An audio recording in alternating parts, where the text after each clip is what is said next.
At the far edge of Amankwu, away from the large family compounds, lived a young orphan named Obinna. Siftian had lost both of his parents when he was very young. Since then, life had never been easy. He lived in a small clay hut that once belonged to his parents.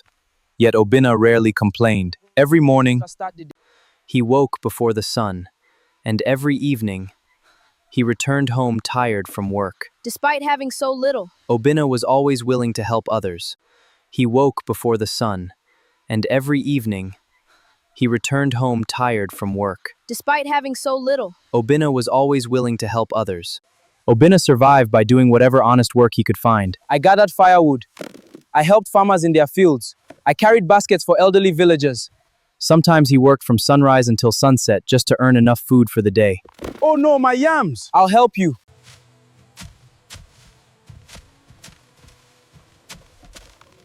My son, you have little mind, yet you still give your time to others. If I can help, why should I walk away? The old farmer blessed him. Obinna picked up his firewood. And continued on his way. He never knew that somewhere beyond the village, As evening approached, Obinna reached the village square. There he saw a hungry little boy sitting alone. The boy had not eaten all day. Obinna looked at the small piece of roasted yam he had saved for himself. Then he looked at the child again. Without saying a word, Obinna broke the zetate. Eat, thank you. eat. he did not know that kindliness had a way of traveling farther than a person's footsteps. And that night, someone or something was listening. The moon was now high in the sky. Obinna walked along the narrow path toward his hut. The village behind him had become quiet.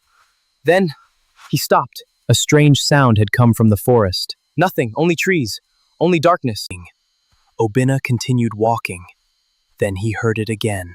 A soft voice, almost like a whisper carried by the wind. Obinna, he froze. His heart began beating faster. He looked behind him. Nobody was there. Who is there?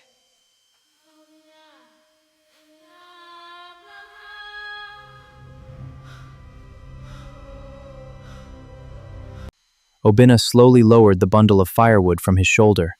The forest suddenly felt different. The wind had stopped. The insects had become silent. Even the leaves seemed frozen. Obinna stared into Darzan. Then he saw it. Far between the trees, a faint golden light. His eyes widened. He knew exactly where that path led. Baobab. The voice was not calling him to told him. Every elder had warned the villagers never to wander into the forest at night. It was calling him to listen. He took one careful step toward the forest, then another. And as the golden light grew brighter, the ancient voice whispered his name once more. Obinna. Obinna looked toward the enormous shadow of the Baobab, and for the first time the great Baobab had chosen someone. Obinna stood silently for the moment. He looked back toward the village. Everything was quiet. He could still see the warm lights from the huts in the distance. He knew he should go home. Obinna.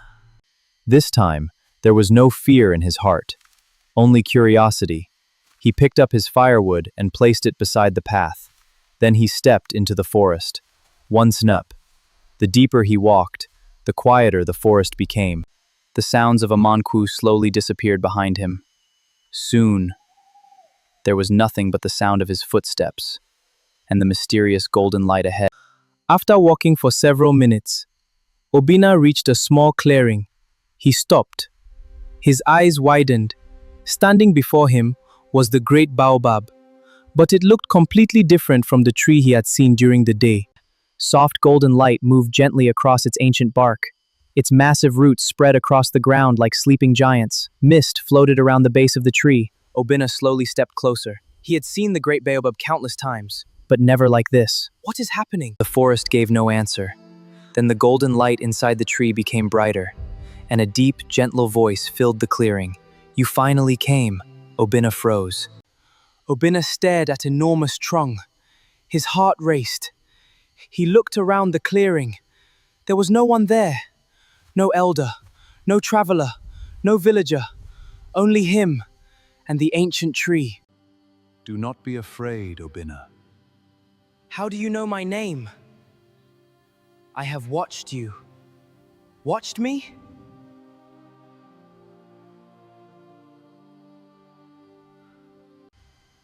I watched when you helped the old farmer. I watched when you gave your food to the hungry child. You understand now. The tree has seen everything. Even the things he believed nobody had noticed. Why did you call me? Because you possess something many people spend their entire lives searching for. What do I have? A heart that has not been corrupted by greed. I am only a poor boy. You measure yourself by what you do not have. But I measure you by what you are willing to give. Obinna stood silently. For the first time, he began to understand why the tree had chosen him. But there was still one question. What do you want from me? I want nothing from you. I have guarded this village for generations. I have watched people come and watched people leave. I have seen the kind become powerful and the greedy destroy everything placed in their hands. Obinna listened carefully. Then the tree said something that made his heart stop. Soon, someone will come looking for what I protect. Who? The golden light inside the tree slowly faded. The voice became quieter. That is the first lesson you must learn.